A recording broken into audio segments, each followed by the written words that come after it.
Gledate informativno oddajo, ki jo vodita Lorela Flego in Matej Lahovnik. Dober večer in dobrodošli v Bučkah.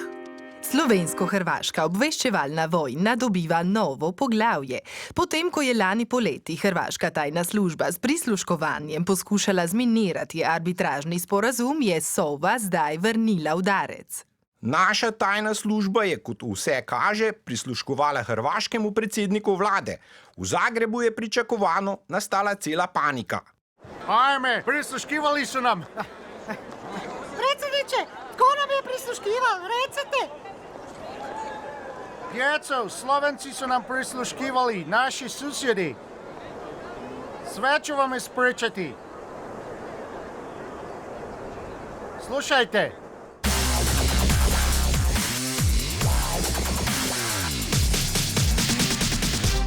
V studiu zdaj pozdravljam zunanjega ministra Karla Erjavca. Dobar večer. Predlagam, da najprej poslušamo posnetek prisluha, ki je danes zakrožil v javnosti. Moj Hrvoje, za pola sata imam sjednicu vlade. Nemoj biti tužan, sve ćemo rešiti. Daj mi šapu. Tako dobra si ti svinja. Ajde, pokaži kako pjevaš. Svaka ti čast. Evo ti nagrada. Gospod minister, iz posnetka prisluha ni popolnoma jasno, komu je pravzaprav prisluškovala Sova, hrvaškemu premijeju ali svinji. Ne, ta svinja je bila ozvočena ravno s tem namenom, da bi lahko prisluškovali predsedniku. Tajna operacija se je začela lani, ko je gospod Orešković postal predsednik vlade. V Zagreb smo mu poslali darilo v obliki malega vietnamskega prašička. Ozvočenega prašiča ste mu dali za darilo. Ne jaz. Jaz osebno nisem imel nič s tem. Naša obveščevalna služba je imela informacijo, da je gospod Orešković velik ljubitelj vietnamskih prašičev. Pa so mislili, da bodo preko te male svinje prišli do kakšne koristne informacije. Čeprav razumem, je bil ta mali prašič neke vrste tajni agent. Ja, na nek način res. Slovenska delegacija na čelu s predsednikom državnega zbora, dr. Milanom Brglezom, je danes nemudoma odpotovala v Zagreb, da se opraviči celotnemu državnemu vrhu in domov pripelje kompromitiranega prašička. Poglejmo, ali jim je uspelo.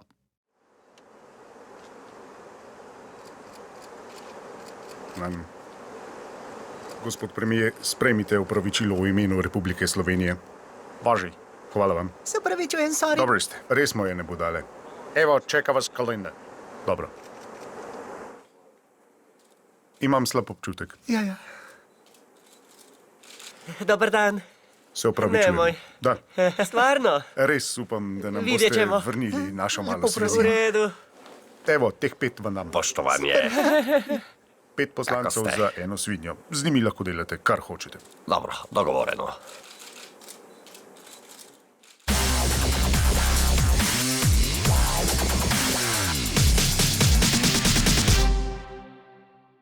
A v znak dobre volje smo Hrvaški predali 5 poslancev. Ja, to je bil edini način, da dobimo nazaj vietnamskega prašiča. A ni to malo čudna kupčija? 5 poslancev za eno svinjo. Morate vedeti, da je bila ta svinja ozvočena z najsodobnejšo tehnologijo, ki je za državo ta trenutek bolj pomembna kot 5 poslancev. Hvala lepa za pojasnila, gospod minister. Gremo v državni zbor. Poslanci so na predlog socialdemokratov razpravljali o legalizaciji marihuane. A še pred razpravo so se pobliže seznanili s to koristno rastlino. Zato je bilo danes v parlamentu veliko smeha. Marihuana, to je prava stvar za smejat. To mi je čisto zadet. A bi še enega skadil. Ne glešen joint. Dajte se malo sprostiti.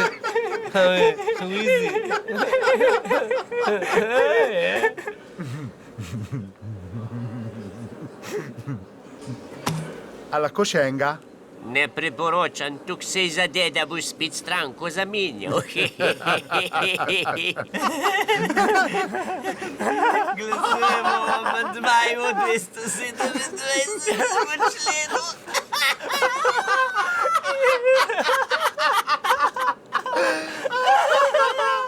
Ja, dobra roba, ja. A ste v redu? Ne bi rekla. A sem kaj rekla? Res?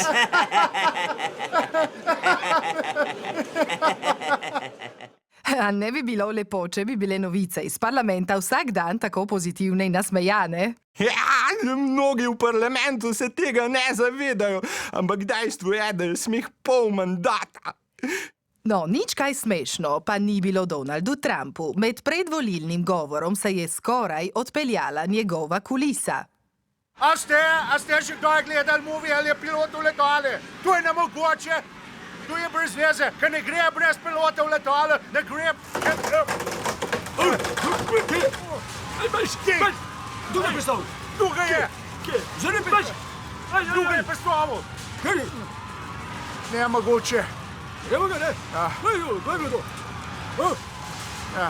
Želim peč, ne? Samo žgal, pa. Samo jaz ga lahko predstavim. Je tako.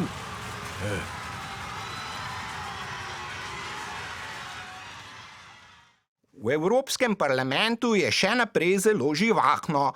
Predsedniki vlad in evrobirokrati se poleg reševanja unije največ ukvarjajo sami s seboj in predvsem z drugimi. In my college years, I worked as a waiter for tourists. Oh, I beat a guy once. He looked just like you bastard. it couldn't be. It was No, you. You're crazy. wollte am Morgen noch mal, der Alte. Ich bin aber doch kein Münzautomat, habe ich ihm gesagt. Give us a kiss, you little drunk. Listen, fellow, I used to eat steaks this big, but nowadays what I've noticed is they are half the size for the same price. And that's not fair. Mwah, mwah, mwah. Sehen Sie Garage aus, I'm off. Was hast du ihm Dass ich gesagt? kein Münzautomat bin. Es geht nicht so mehr. Wo hast du die Münzen bekommen? Du verstehst nicht. Une seule fois, tu m'as dit que je suis ivre. Ce sont bêtises. Alors, tu me dis ça. What is this? What do you mean, eh? That thing on your face. Oh, nothing special. Just a regular mask. Il a endormi à le bar. Il ne savait pas lui-même. Il a roulé? Il a peine marché. Qu'est-ce qu'il a bu? Moi, je sais pas. Please, I really can't promise. What's the problem? I ate Turkish bath. I don't like afternoon tea. Basically, we have nothing in common, see? Eh? You are Apollo.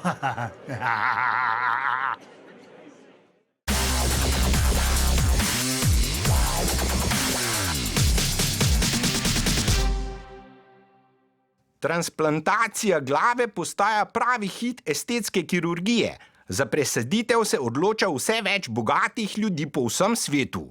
Čeprav gre za dokaj tvegan kirurški poseg, doslej ni bilo malo primerov, ko so mlada telesa darovalcev zavrnila pacientovo glavo, operacija vseeno stane vrtoglavih 10 milijonov evrov. Kot vse kaže, si bo glavo zamenjal tudi prvi Slovenec. Gre za priznanega primorskega odvetnika Francija Matoza. Za razliko od vseh ostalih se je Matos odločil za radikalnejšo pot. On bo dobesedno zamenjal glavo, s tem utegne postati prvi Zemljan s povsem novo glavo. Problem je, da moja glava dejansko raste. V zadnjih 10 letih se je obseg povečal za skoraj 30%, pa sem poskusil vse od botoksa do diamantnega pilinga, pa ni nič pomagalo. No, po eni strani mi je seveda žal moje sedanje glave, si sem vanjo v vseh teh letih veliko vložil, dejstvo pa je, da rabim novo glavo, takšno, ki se bo optimalno prilegala na moje izklesano telo. Matos naj bi kirurški poseg opravil že prihodnji mesec in sicer v Torinu, na kliniki priznanega italijanskega kirurga dr. Sergia Canavera. Tam je zdaj naš primorski dopisnik Gašper Mišič. Lepo zdrav iz Italije, čau.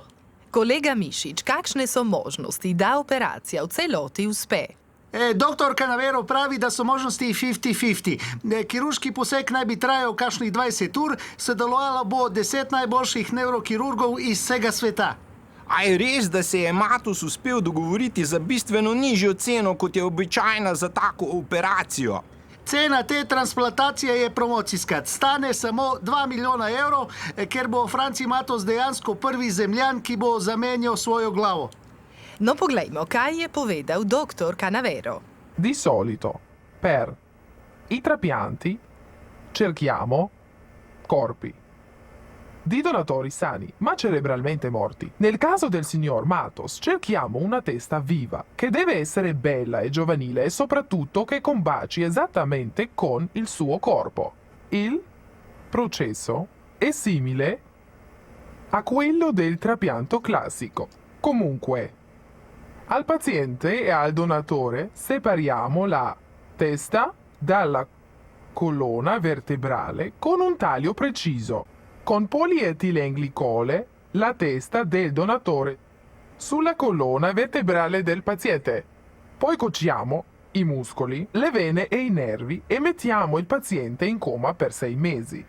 Così la testa e il corpo possono unirsi e guarire. Kolega Mišič, ali so na kliniki že pridobili darovalčevo glavo? Nimajo samo ene, ampak dve. Franci se ne more odločiti, katera mu je bolj všeč, zato prosi vse gledalce, da mu pomagajo izbrati lepšo glavo. Cena SMS-a je 2 evra, ves zbrani denar pa bo šel za stroške operacije. Kakšen je plan B v primeru, da Matosovo telo zavrne darovalčevo glavo? Odvetnik Matos in nevrokirurg Canavero sta sestavila posebno pogodbo, po kateri se v primeru neuspešne operacije stvari povrnejo v prvotno stanje, s tem, da je Canavero dolžan plačati še 1 milijon evrov odškodnine. Toliko iz Torina. Torej, na nek način tvegata oba. Hvala, Gašper. Kaj pa ti si kaj razmišljal, da bi zamenjal to svojo ogromno butaro? To ne, edino ušesa bi mi lahko malo popravili. Glavno, da dobro slišiš. Spoštovani gledalci, sledi pogovorni šov Marcela Štefančiča. Uživajte v zadnjem tangu.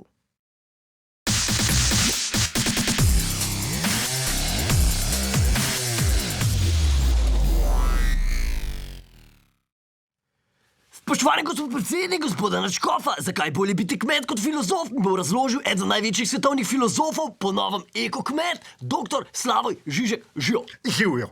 Ok, dej, kaj konkretno prideluješ, ne? S čim se pravzaprav ukvarjaš? Ja, ukvarjam se z integrirano ekološko pridelavo. Imam vse potrebne certifikate, imam 5 hektarjev zemlje, traktor in vso ostalo kmetijsko mehanizacijo. Ok, dobro, ampak dej, da mi razložiš, kakšna je razlika med ekološko in integrirano pridelavo? Ekološka pridelava temelji na naravnih metodah brez uporabe kemičnih strupov, sintetičnih dodatkov ali gensko spremenjenih organizmov. Pri integrirani pridelavi pa gre za isto, samo da je vse skupaj še bolj prijazno do narave. Ok, sorry, ampak lej, še vedno ne vidim neke bistvene razlike, ne? Dej, imaš 5 hektarjev njiv in pašnikov, ne? Kako dejansko vse to hendlaš, ne? Ja, seveda najboljši je način je seveda kolobarjenje. Rodovitnost ohranjajo organska gnojila, kot sta hlevski gnoj ali kompost, pa seveda tudi rodninska gnojila, kot je kamena moka. Ok, a imaš kaj živali? Ja, seveda, imam 7 krav, 15 koz, nekaj kokosi in 2 kameli. Vse živali pa se seveda prosto gibljajo po pašnikih. Imaš 7 krav, ok, a ni v bistvu pravilo, da lahko imaš največ 2 glavi živine na hektar, ne? Ja, poglej, imam 3 odrasle krave, ki dajejo mleko, potem imam 3 mlade telice in enega mladega bikca. Ni pretirane gneče, res ne. Poleg tega kupujem krmo na sosednji kmetiji, tako da nihče ne strada. Ok, ampak da mi povej, kakšno zelenjavo prideluješ? Največ se ukvarjam s šparglji, imam jih cel hektar. Gojim bele in zelene šparglje sorte Mary Washington. Gre za staro sorto, ki je neprimerno bolj okusna in kvalitetnejša od hibridnih sort. Potem je tu še sezonska solata, pa malo paradižnika, korenčka, paprike, peteršilja, bazilike. Ima tudi nekaj sadja. Ok, dobro, to mi je jasno, ampak kje vse to prodajaš, polne? Ja, v glavnem na tržnici. Ok, še zadnje vprašanje, ki bi lahko bilo tudi prvo, ne? Zakaj si postal kmet? Iskreno, ja, predvsem zaradi subvencij in dobrega občutka, ko držiš v roki nekaj, kar si sam pridelal. Ok, po tvojem mnenju, ne, valjda, je lepši von sveže pridelanih špargljev ali sveže natisnjene knjige? No, tu ni dileme. Poleg tega ljudje rajši kupujejo šparglje kot knjige. Ok, spoštovane gledalke, spoštovani gledalci, to je bil dr. Slavoj Žižek v novi podobi, valjda, ne. Mi pa se vidimo naslednji teden v Biznis času nisem kanalu. Živo, dio. Thanks.